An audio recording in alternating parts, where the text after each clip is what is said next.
Hi, welcome to Ananya academy. ఈరోజు TET and డిఎస్సికి సంబంధించిన తెలుగు మెథడాలజీ, తెలుగు బోధనా పద్ధతుల్లో భాషా నైపుణ్యాలు అనే టాపిక్లో ముఖ్యమైన ప్రశ్నలు తెలుసుకుందాం. ఈ వీడియో మీకు నచ్చినట్లయితే ప్లీజ్ లైక్ చేయండి, అలాగే షేర్ చేయండి. వీలైతే సబ్స్క్రైబ్ చేయడం మాత్రం మర్చిపోవద్దు. ఈ వీడియో డిస్క్రిప్షన్లో మీకు టెట్ తెలుగు మెథడాలజీకి సంబంధించిన టెస్టులు కూడా ప్రొవైడ్ చేయడం జరిగింది. వీలైతే రాసుకోవచ్చు. శిశు గీతాలకు మరి ఒక పేరు.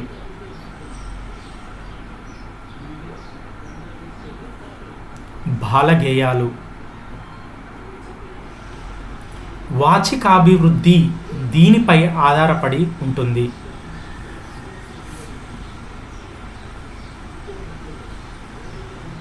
పరిసరాలపై ఆధారపడి ఉంటుంది. ఉపాధ్యాయుడు ఉచ్చారణ ఆదర్శప్రాయంగా ఉండి విద్యార్థి దాన్ని అనుకరించి సవరించుకునే అవకాశం ఉన్న దోషం.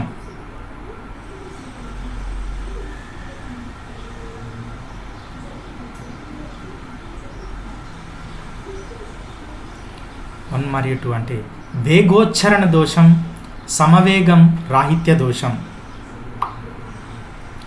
గద్య పద్యాలను ప్రతి పదార్థ తాత్పర్యాలతో పరిపూర్ణంగా తెలుసుకుంటూ చదివే పఠన పద్ధతి.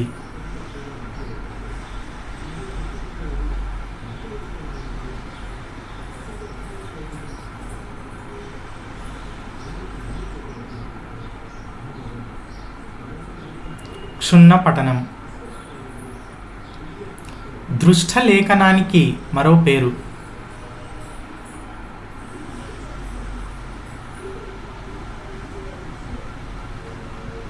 చూసి రాత.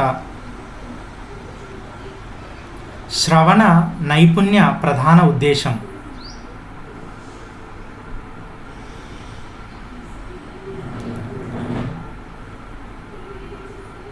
భావగ్రహణం.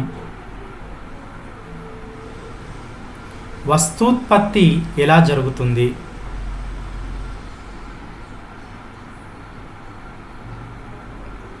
1, 2, 3 అంటే స్థానం, ప్రయత్నం, కరణం. వాచిక చర్య అంటే భాషణం. వీరయ్యకు బదులు ఈరయ్య అని పలికితే ఏ దోషం?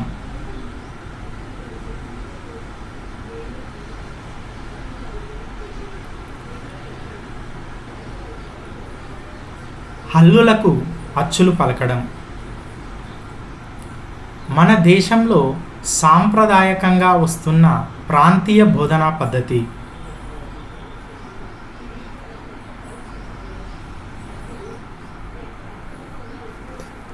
అక్షర పద్ధతి. ఉచ్చారణ దోషాలు ఎన్ని రకాలు?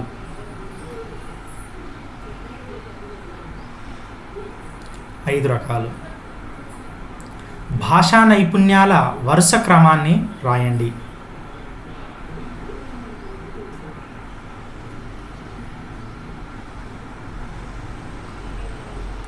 శ్రవణం, భాషణం, పఠనం, లేఖనం. అంటే బాలుడు కావచ్చు, విద్యార్థులు కావచ్చు, ముందు శ్రవణం అంటే వింటాడు, తర్వాత భాషణం మాట్లాడతాడు, తర్వాతే పఠనం అంటే పిక్టోరియల్ పద్ధతిలో చూసి చదవడం నేర్చుకుంటాడు, చివరిగా లేఖనం అంటే రాయడం, LSRW. విద్యార్థికున్న భాషా జ్ఞానం సరైనది కాకపోవడం వల్ల కలిగే దోషం.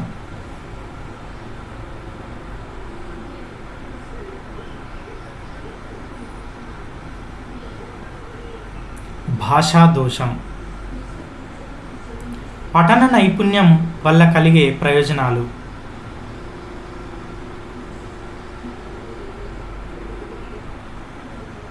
పైవన్నీ అంటే పఠన నైపుణ్యం వల్ల కలిగే ప్రయోజనాలు: విషయ జ్ఞానం పెంపొందుతుంది, ఉచ్చారణ సౌలభ్యం ఉంటుంది, రచనా నైపుణ్యం కూడా పెరుగుతుంది.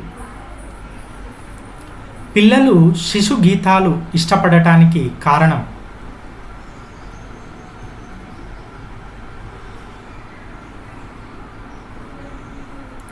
వీటిలో లయ ఉండడం వల్ల పిల్లలు శిశు గీతాలను పాడడానికి ఎక్కువ ఇష్టపడుతుంటారు. అభినయ గీతాలు యందు అదనపు ప్రత్యేకత.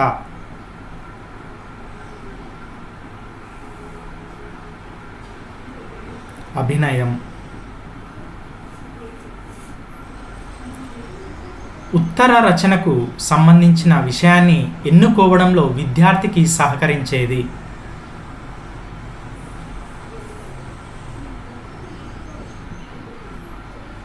ఉపాధ్యాయుడు.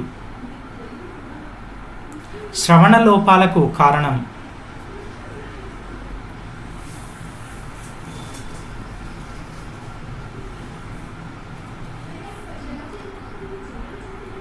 పైవన్నీ అంటే శ్రవణ లోపానికి సంబంధించిన ముఖ్యమైన కారణాలు శ్రవణేంద్రియాలకు సంబంధించిన లోపాలు ఉండడం, మాట్లాడేవారి కంఠస్వరం తగ్గు స్థాయిలో ఉండడం, అవధానంతో వినకపోవడం, అజాగ్రత్తతో వినడం, ఇవన్నీ కూడా శ్రవణ లోపానికి గల కారణాలుగా విశ్లేషించుకోవచ్చు.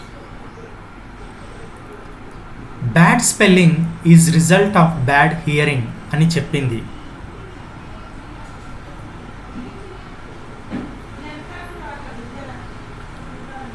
రైబర్న్.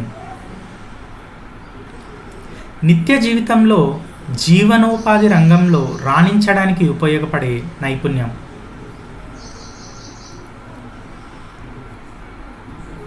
భాషణం.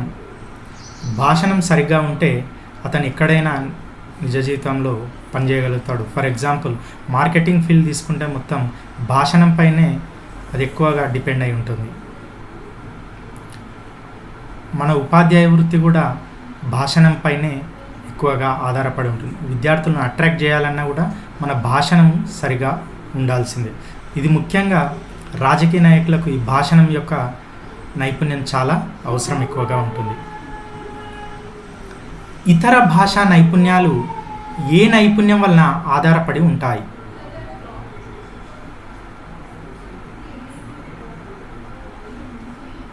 శ్రవణం.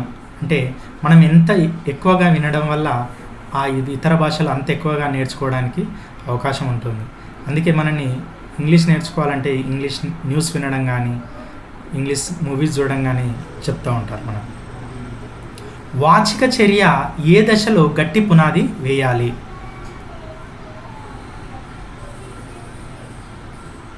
ప్రాథమిక దశ అంటే ప్రైమరీ క్లాసెస్లోనే ఈ వాచిక చర్యను గట్టి పునాది వేయాలి. శ్రవణ, భాషణ, పఠన లేఖనాలను ఇలా వ్యవహరిస్తారు. 2 and 3 అంటే భాషా నైపుణ్యాలు అలాగే భాషా కౌశలాలు అని కూడా వ్యవహరిస్తారు. పద క్రీడల ద్వారా నైపుణ్యాన్ని అభివృద్ధి చేయ విధానంలో విద్యార్థి జట్టులో ఎంతమంది విద్యార్థులకు మించరాదు?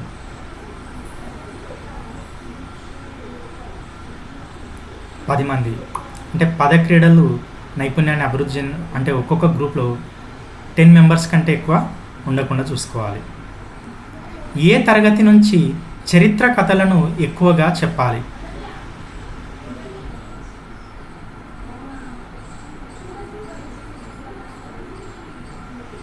3వ తరగతి విద్యార్థుల నుంచి చరిత్రకు సంబంధించిన కథలను ఎక్కువగా చెప్పాలి. థ్యాంక్ యూ ఫర్ వాచింగ్ అండి. ఈ వీడియో మీకు నచ్చినట్లయితే లైక్ చేయండి, షేర్ చేయండి, అలాగే సబ్స్క్రైబ్ చేయడం మాత్రం మర్చిపోదు. ఈ డిస్క్రిప్షన్లో మీకు టెస్ట్ లింకులు కూడా ఇవ్వడం జరిగింది. బిట్స్ చదువుకోవడానికి అలాగే టెస్ట్ రాయడానికి చాలా ఉపయోగపడతాయి. వీలైతే ఉపయోగించుకోగలరు. Thank you.